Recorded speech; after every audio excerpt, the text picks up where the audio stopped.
안녕하세요. 한부모 2인 가족이었다가 어느덧 자녀가 성장하여 다시 40대 독거녀로 돌아온 장크러쉬입니다. 아이를 기숙사에 보내고 혼자 있는 시간이 많아지다 보니까 생각을 많이 하게 되더라고요. 그래서 오늘은 저의 20, 30대를 갈무리하는 느낌으로 개인적인 이야기를 들려드려 볼까 합니다.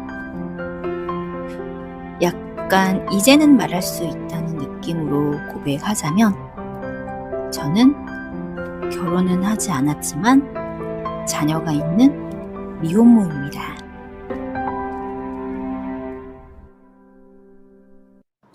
주변에서 흔히 볼 수 없는 경우이기 때문에 어떻게 받아들이실지 몰라서 아이가 어릴 때는 오픈을 하지 않았어요. 아예 처음에는 제가 뭐 죄 지은 것도 아니고 하니까 오픈을 했었는데 근데 왜 그런 얘기를 나한테 하지? 하면서 살짝 당황을 하신다거나 자꾸 위로를 하려고 하신다거나 이렇게 무겁게 받아들이시는 분들이 있더라고요. 그래서 이런 얘기가 이렇게 상대방에게는 또 다른 부담일 수 있겠다 싶어서 그 이후부터는 그냥 아이가 있으니까 유부녀인 척 했었고요. 혹시 어쩌다가 제가 혼자 키우는 걸 알게 되신 경우에는 그냥 돌싱이라고 하고 살았거든요. 근데 이제는 인식이 조금은 바뀌었다고 생각이 되는 것이 사유리님 같은 분도 계시고요. 그리고 제가 좋아하는 프로그램 나는 솔로를 보다가 저 같은 출연자를 모집하는 경우도 봤거든요. 그러니까 예전에는 이런 상황에서 연애 프로에 나온다던가 하는 게 없었는데 조금은 인식이 바뀌지 않았나. 근데 저는 뭐 어떤 사상이 있어서 나는 뭐 비혼주의자이고 아이만 낳고 싶어 이렇게 자발적으로 선택을 한 건 아니었어요. 사연을 얘기하자면 분위기가 무거워질 것 같은데 왜냐면은 되게 안 좋게 헤어졌었고 처음에 좋아해서 만났지만 미래가 잘 그려지지가 않더라고요. 같이 이제 앞으로 나아가는 느낌이 아니라 같이 구렁텅이로 빠지는 느낌이었어요. 만날수록. 그런 상태에서 아이가 생겼는데 아이가 생긴 거를 좋아했어요. 그쪽에서. 그래서 내가 이제 결혼도 하고 아이도 낳으면은 새 사람이 되지 않을까라는 기대가 있었어요. 그런데 임신 중에 도저히 함께 할 수 없겠다 이런 불미스러운 일이 있었고 헤어지지 않으면 죽을 수도 있겠다 싶더라고요. 그래서 살기 위해 헤어졌었고 그런 헤어지는 과정에서도 엄청 저를 힘들게 했었고 억울한 일도 많은데 뭐 이제 와서 안 좋게 말하고 싶진 않아요. 어쨌든 그런 남자한테 마음을 준 제 분별력에도 잘못이 있고 그것밖에 안 되는 사람을 만났다는 거는 저도 그런 사람이었다는 거니까 그래서 몸과 마음이 엄청 힘든 상태에서 저는 누구한테 의논할 사람도 없었고 가족한테 알릴 용기도 없었고 그런 상태에서 미혼모 시설로 들어가게 됐었어요.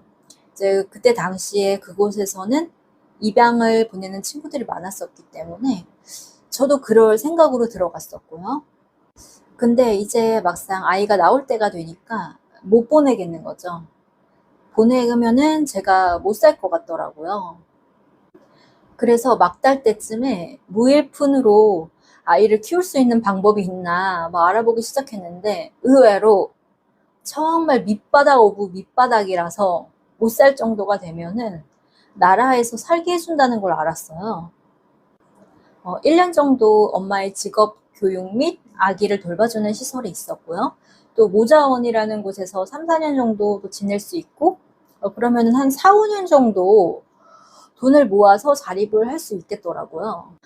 그래서 23살의 장세령은 정말 좋은 엄마도 되고 돈도 많이 벌어서 아이랑 행복하게 살아야지 라는 희망을 품고 아기를 출산하게 됩니다. 뚜둥. 23살의 저는 막연히 가시밭길이라는 생각은 들었지만 나라면 잘 해낼 수 있을 거라는 다짐도 하고 기대도 했었어요. 근데 그때는 모르죠. 왜냐면 겪어본 일이 아니니까. 자녀가 있으신 분들은 공감을 하시려나요? 콩 심은 데 콩 난다는 옛말이 있지만 콩 심은 데 팥 나는 경우도 많고요.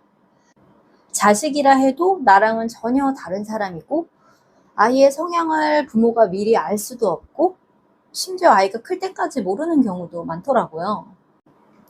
그리고 아이가 자라면서도 크고 작은 이슈들이 정말 많은데 그거는 정말 겪어보기 전까지는 미지의 영역이죠. 그래서 저는 자녀 2명 이상 있으신 분들은 정말 리스펙. 근데 저는 다시 돌아가도 출산을 했을 거예요. 아이를 낳은 건 후회는 안 해요. 막 소름 끼치게 잘나고 똑똑한 아들은 아니지만 일단 마음씨가 착하고요. 솔직히 부모를 선택할 수 있다면 본인도 이렇게 돈도 없고 아빠도 없는 집에 태어나고 싶진 않았을 거잖아요. 그런데도 항상 저한테 고마워하고 자기에게 주어진 인생을 열심히 살아가는 친구거든요.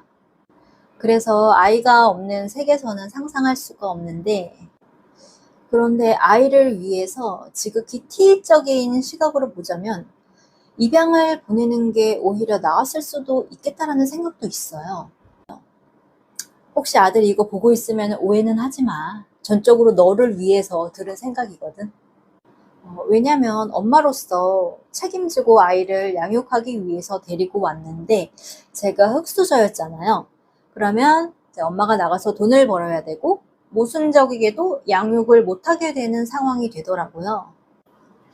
제가 하고 있는 일 때문에 야간 보육까지 했어야 됐기 때문에 같이 있는 시간보다 어린이집에 있는 시간이 훨씬 더 많았고, 그래서 저는 항상 아이를 위한 교육보다는 나 일할 때 아이 어디다 맡겨야 돼 하는 보육에 항상 더 포커스가 맞춰져 있었거든요.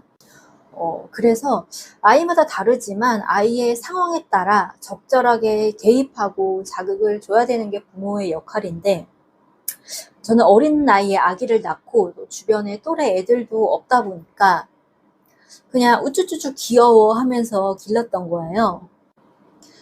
그래서 나중에 알게 됐는데 또래보다 발달이 약간 느렸는데 저는 대수롭지 않게 생각했거든요. 근데 이제 나중에 학교를 들어가고 나는 왜 이렇게 남들보다 못났지 하면서 스스로 마음에 이제 생채기가 난 거예요.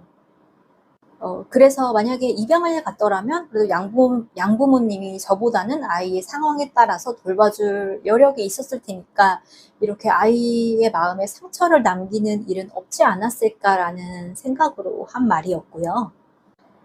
어쨌든 지금은 어엿한 새내기 대학생으로서 열심히 인생을 살아가고 있기 때문에 결과론적으로는 다행이고 참 잘 됐지만 어렸을 때 아이에게 맞는 적절한 교육을 해주지 못했다는 미안함은 항상 남아있죠.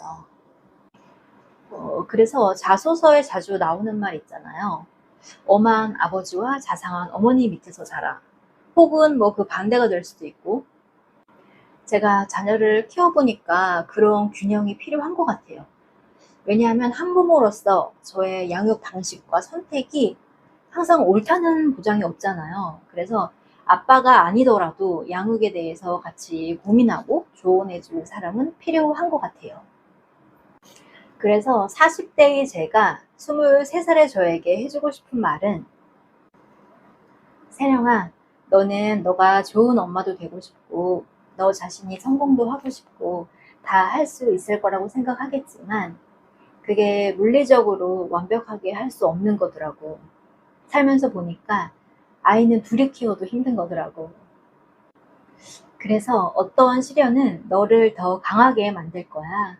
근데 어떤 너가 감당할 수 없는 큰 시련은 너한테 상처가 되거든. 그러니까 항상 아이를 우선적으로 생각해. 네가 지금 당장 회사에서 인정받고 꿈을 펼치는 것보다 지금 네 곁에 있는 여린 새싹을 잘 관찰하고 돌봐주는 게 더 중요하거든. 너는 천천히 가도 괜찮아. 너는 힘이 있잖아. 근데 아이는 힘이 없잖아. 너의 욕심 때문에 아이를 희생시킨다면 나중에 둘 다에게 상처가 될 수도 있거든. 그러니까 아이를 항상 우선적으로 생각했으면 좋겠어. 그리고 아들한테 너무 많은 기대를 하지 말고 네 뜻대로 하려고 하지도 말고 그냥 있는 그대로 사랑해줘. 아들은 성정이 착하고 생각도 너보다 더 바르니까 있는 그대로 믿어주고 사랑해주면 잘 자랄 거야. 그러니까 너가 모든 것을 다 감당하려고 하지 말고 주변 사람들한테 도움 받을 수 있으면 받고 또 너가 나중에 보답하면 되는 거니까. 알겠지? 응원할게. 화이팅!